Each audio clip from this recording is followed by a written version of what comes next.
अगर तो एक दफा यूज कर लेंगे तो वो आप ਇਹਦਾ ਦੱਸਣਗੇ ਕਿ ਇਹਦੀ ਚਲਾਈ ਕਿੰਨੀ ਜ਼ਿਆਦਾ ਹੈ ਇਸ ਟਾਇਰ ਦੀ। ਇਹਦੇ ਵਿੱਚ ਤੁਸੀਂ ਤੁਹਾਨੂੰ ਦੱਸ ਦਿੱਤਾ ਇੱਕ 18 ਪਲਾਈ ਦਾ ਟਾਇਰ ਇੱਕ 14 ਪਲਾਈ ਦਾ ਟਾਇਰ ਹੈ, ਉਹ ਚਲਾਈ ਦਾ ਤੇ ਆਟੋਮੈਟਿਕਲੀ ਫਰਕ ਆ ਜਾਏਗਾ। क्योंकि एक तो आम टायर जितने भी आ रहे हैं बेशक है सर्विस ने या जितने भी ने वो आते हैं बाई चांस 40 गुड्डी के अंदर ते 14 पलाई दे स्पेशली इन्होंने 18 पलाई के अंदर है टायर ते 42 गुड्डी के अंदर है ते टायर बहुत जानदार है। चलाई के अंदर दा रिस्पांस इस टाइम पूरी मार्केट कह लो कुल 11 DI यूज कर रही है। क्योंकि अगर इतनी हार्ड सरफेस इतना अच्छा परफॉर्म कर रहा है तो 14 पलाई की जगह जो 18 पलाई चलेगा तो इसकी चलाई डबल हो जाएगी। दोस्तों है जी इतने सरगोदा सिटी से मौजूद हाँ, काफ़ी ज़्यादा इतने तादाद मतलब पावर का टायर वेख्या गया ट्रैक्टरों के तो असी इतों डीलर भी ने इतों ट्रैक्टरों के मतलब टायरों के डीलर ने इन्हों को मजीद पूछते हैं जी इतने आप चेक कर सकते हो। मजीद इन्हों को पूछते हैं जी इतने किहड़ा टायर वगैरह ज़्यादा सेल होंदा है, किहड़ा ट्रैक्टर मतलब टायर इतने कामयाब है, मुकम्मल तुहानूं मालूमात देने हैं की कीमतां चलन रही ने। है जी अवान टायर मर्चेंट है जी, ठीक है। इन्होंने पूछते हैं मजीद कि टायरों का की सूरत हाल है तो किहड़ा टायर कामयाब है तो की रेट वगैरह है। काफ़ी ज़्यादा भाई पूछते पे ही कमेंट च कि पावर का टायर है की रेट वगैरह मिलता पाया जी, तुहानूं मुकम्मल डिटेल देने हैं भाई जी। दोस्तों तुहानूं मुकम्मल मालूमात वगैरह देने हैं भाई, डीलर साडे कोल मौजूद ने इत्थे जिला मतलब सरगोदा सिटी दे मुकम्मल मालूमात देने हैं ते किहड़ा टायर कामयाब। जी अस्सलाम वालेकुम जी। जी वालेकुम सलाम भाई, की हाल ठीक ठाक हो जी? अल्हम्दुलिल्लाह भाई बिल्कुल ठीक। भाई की नाम अपना? जी मेरा नाम मलक नईम है जी। अच्छा जी केड़ी जगह जिस टाइम जितने ही खड़े हैं? जी पुल 11 के अंदर मार्केट है एक सोनी मोड़, उधर अपनी दुकान है कि जी अवान टायर के नाम ना। किहड़े जिला जांदी भाई? फिर सरगोदा सरगोदा सिटी जी सरगोदा जिला च। टायर तुहाडे वो पिछे खड़े ने, इत्थे किहड़ा टायर कामयाब है ते किहदी ज्यादा डिमांड चलदी पई ओ सानूं दस्सो। इधर भाईजान जेड़ा सब तो कामयाब टायर चल रहा जी वो पावर पैंथर दा चल रहा 18 पलाई के अंदर टायर है ते लोडिंग के लिहाज नाल क्योंकि इत्थे ज्यादा जेड़े वे कह लो कि बड़ी हार्ड सरफेस है जिथे चल रहा है। क्योंकि एक तो आम टायर जितने भी आ रहे हैं बेशक है सर्विस ने या जितने भी ने वो आते हैं बाई चांस 40 गुड्डी के अंदर ते 14 पलाई दे स्पेशली इन्होंने 18 पलाई के अंदर है टायर ते 42 गुड्डी के अंदर है ते टायर बहुत जानदार है। चलाई के अंदर दा रिस्पांस इस टाइम पूरी मार्केट कह लो कुल 11 DI यूज कर रही है। हाँ जी असीं काफी ज्यादा वेखदे भी आ रहे हैं पिछे, तकरीबन सिर्फ पैंथर पावर देखिया या OTR दा टायर इत्थे या गोडीयर दा, मतलब असीं बाहर दी कंपनी जेहड़ी है लोकल असीं टायर वेखे सिर्फ पैंथर दे टायर इत्थे वेखे ने। हाँ जी वो तो सब तो ज्यादा कह लो कि चलाई के लिहाज नाल कसाई भी घट है, टायर बहुत जानदार है ते इस वजह तो ज्यादा डिमांड भी इसी टायर दी रही है। ये टायर च ते जेड़ा कंपनी दे रही है मिलर ट्रैक्टर कंपनी 14 पलाई दा दे रही है टायर, तुहानूं पता है की फर्क है कोई मतलब कंपाउंड च कोई फर्क है इन्हां च? भाईजान ए जरा वेट भी ज्यादा आ जाता है, वो एग्रीकल्चर टायर उन्होंने चल रहा 14 पलाई के अंदर जी, ओदी भी चलाई अच्छी है लेकिन उस तो भी हैवी टायर उन्होंने बनाया 18 पलाई के अंदर। एदी चलाई जी है जारी गल है रबड़ की चढ़ाई पलाई ज्यादा ते उस तो भी पायदार ये मतलब कमर्शियल एरिया इस्तेमाल हो रहा है ज्यादातर। अगर इन्हों एग्रीकल्चर वाल लैके जाइए वो मतलब कामयाब हो सकता है, मतलब इत्थे कामयाब हो सकता, तुहानूं पता है इत्थे जेड़ा दूसरा टायर कोई भी कामयाब नहीं है। नहीं बंदियां ने काफी ज्यादा रिव्यू लए ने, सर्विस भी बंदियां यूज कीते ने, वो भाई कह रहे हैं सिर्फ इत्थे पैंथर टायर कामयाब है।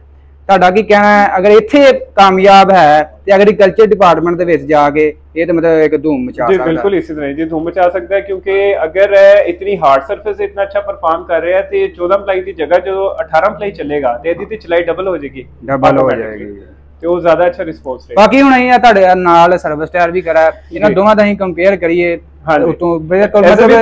कंपैरिजन आप ही कर सकते जी। ऐसी गुड्डियां दे दरमियान तुसी देख लो थोड़ा गैप ज्यादा है। हाँ जी ठीक है जी, गुड्डी दी हाइट घट है, ਇਹਦੀ ਪਲਾਈ ਵੀ ਇਸ ਤੋਂ ਘੱਟ ਹੈ। ਇਹਦਾ ਤੁਸੀਂ ਦੇਖੋਗੇ ਗੁੱਡੀਆਂ ਦੇ ਦਰਮਿਆਨ ਗੈਪ ਵੀ ਜਿਹੜਾ ਵੇ ਉਹ ਬਿਲਕੁਲ ਮਾਈਨਰ ਜਿਹਾ ਹੈ, ਉਹਦਾ ਜ਼ਿਆਦਾ ਗੈਪ ਹੈ 18 ਪਲਾਈ ਦਾ ਹੈ, ਗੁੱਡੀ ਦੀ ਹਾਈਟ ਵੀ ਜ਼ਿਆਦਾ ਹੈ, ਇਹ ਉਸ ਲਿਹਾਜ਼ ਨਾਲ ਚਲਾਈ ਦੇ ਵਿੱਚ ਬਿਹਤਰੀਨ ਹੋਵੇ। ਅਗਰ ਸਰਵਿਸ ਦਾ ਚੈਂਪੀਅਨ ਦਾ ਜਿਹੜਾ ਟਾਇਰ ਹੈ ਉਹ 14 ਚ ਆ ਰਿਹਾ 16 ਚ ਆ ਰਿਹਾ? ਉਹ 14 ਪਲਾਈ ਚ ਆ ਰਿਹਾ। 14 ਦਾ ਤੇ ਪਾਵਰ ਦਾ ਤਕਰੀਬਨ ਕਿੰਨਾ ਇਹਦਾ ਦਾ ਕੀਮਤਾਂ ਦੀ ਗੱਲ ਕਰੀਏ ਕੀਮਤ ਕਿੰਨਾ ਇਹਨਾਂ ਦਾ ਰੇਟ ਡਿਫਰੈਂਸ ਕੁਝ ਵੀ ਨਹੀਂ ਹੈ ਭਾਈ, ਤਕਰੀਬਨ ਰੇਟ ਡਿਫਰੈਂਸ ਕਹਿ ਲਓ ਕਿ ਸੇਮ ਹੀ ਹੈਗਾ ਜੀ, ਸੇਮ ਹੀ ਹੈਗਾ। ਹਾਂਜੀ ਗੱਲ ਪਤਾ ਕਿ ਕੰਪਨੀ ਆ ਤੁਹਾਨੂੰ ਪਤਾ 14 ਪਲਾਈ ਦਾ ਦੇ ਰਹੀ ਹੈ, बाहर बंदे मतलब चेंज करा के 50-60 हज़ार रुपया इजाफी दे के ना मतलब सर्विस टायर लवाण दे हुंदे ने। हाँ जी अगर असीं ओही ओहदे मुकाबले 40-50 हज़ार मजीद असीं दे के पावर दा लवा लैने आ सर्विस चैंपियन के मुकाबले च बेहतर की कह रहे हैं तुहाडा इस दे अंदर फिर ऑटोमेटिकली अगर तो एक दफा यूज कर लेंगे तो वो आप ਇਹਦਾ ਦੱਸਣਗੇ ਕਿ ਇਹਦੀ ਚਲਾਈ ਕਿੰਨੀ ਜ਼ਿਆਦਾ ਹੈ ਇਸ ਟਾਇਰ ਦੀ ਜੀ। ਹਾਂਜੀ ਉਹ ਕੰਪੈਰੀਜ਼ਨ ਦੇ ਵਿੱਚ ਤੁਸੀਂ ਤੁਹਾਨੂੰ ਦੱਸ ਦਿੱਤਾ ਇੱਕ 18 ਪਲਾਈ ਦਾ ਟਾਇਰ ਇੱਕ 14 ਪਲਾਈ ਦਾ ਟਾਇਰ ਹੈ, ਉਹ ਚਲਾਈ ਦਾ ਤੇ ਆਟੋਮੈਟਿਕਲੀ ਫਰਕ ਆ ਜਾਏਗਾ। ठीक हो गया। बाकी काफी ज्यादा ना इत्थे देखदे पे हैं टायर ਤਕਰੀਬਨ ਪਾਵਰ ਦਾ ਹੀ ਇਸਤੇਮਾਲ ਹੋ ਰਿਹਾ ਜੀ। ਤੇ ਮੈਂ ਖੁਦ ਵੇਖ ਕੇ ਹੈਰਾਨ ਹੋਇਆ। ਮੈਂ ਪਹਿਲੀ ਦਫਾ ਮਤਲਬ ਮਾਰਕੀਟ 'ਚ ਨਾ ਕੱਲ ਬੰਦੇ ਨੇ ਮਤਲਬ ਸਰਵਿਸ ਮਤਲਬ ਇਹ ਲਵਾਇਆ ਪੈਂਥਰ ਪਾਵਰ ਦਾ ਟਾਇਰ, ਪਹਿਲੀ ਦਫਾ ਮੈਂ ਵੀ ਦੇਖਿਆ। ਸਾਡਾ ਜ਼ਿਮੀਦਾਰ ਇਹ ਵਾਕਫ ਨਹੀਂ ਹੈ ਇਹ ਟਾਇਰ ਤੋਂ, ਨਾ ਬੰਦੇ ਨੂੰ ਪਤਾ ਜ਼ਿਮੀਦਾਰ ਨੂੰ ਵੀ ਇਹ ਪੈਂਥਰ ਦੇ ਵਿੱਚ ਵੀ ਅਗਰ ਤੁਸੀਂ ਸਰਵਿਸ ਵਾਲੀ ਗੁੱਡੀ ਲੈਣਾ ਚਾਹੁੰਦੇ ਹੋ, ਉਹ ਪੈਂਥਰ ਦੇ ਵਿੱਚ ਪਹਿਲਾਂ ਸਗੋਂ ਮੌਜੂਦ ਹੀ, ਸਰਵਿਸ ਵਾਲਿਆਂ ਬਾਅਦ ਵਿੱਚ ਤਿਆਰ ਕੀਤਾ, ਪੈਂਥਰ ਦੇ ਪਹਿਲਾਂ ਮੌਜੂਦ ਹੀ। ਬਾਕੀ ਜ਼ਿਮੀਦਾਰ ਸਾਡਾ ਵਾਕਫ ਨਹੀਂ ਹੈ ਇਸ ਚੀਜ਼ ਤੋਂ।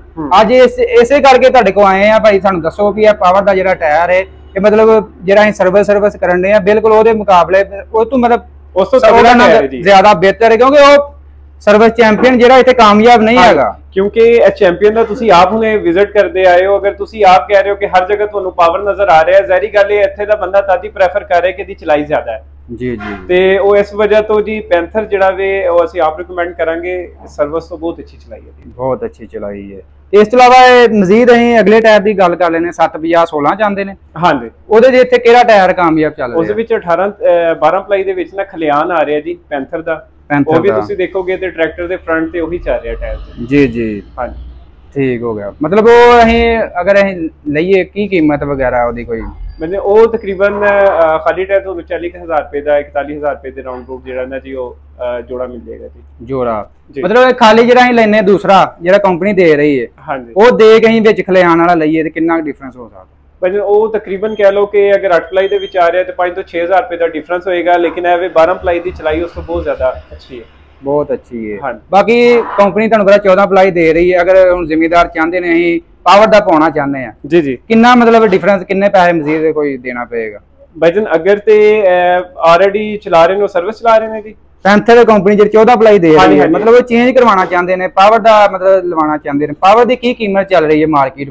ਪਾਵਰ ਭਾਜਨ ਤਕਰੀਬਨ ਕਹਿ ਲਓ ਕਿ ਇਸ ਟਾਈਮ ਵਿਦ ਟਿਊਬ 270 275 ਦੇ ਰਾਉਂਡ ਬੋਰਡ ਚੱਲ ਰਿਹਾ ਜੀ। 270 75 ਹੈ? ਹਾਂਜੀ, ਠੀਕ ਹੋ ਗਿਆ ਜੀ। ਵਿਦ ਟਿਊਬ ਰੇਟ ਚੱਲ ਰਿਹਾ ਜੀ, ਟਿਊਬ ਵਗੈਰਾ ਸਾਰਾ ਕੁਝ ਨਾਲ? ਹਾਂਜੀ। चलें ठीक है भाईजान, बहुत मेहरबानी, बहुत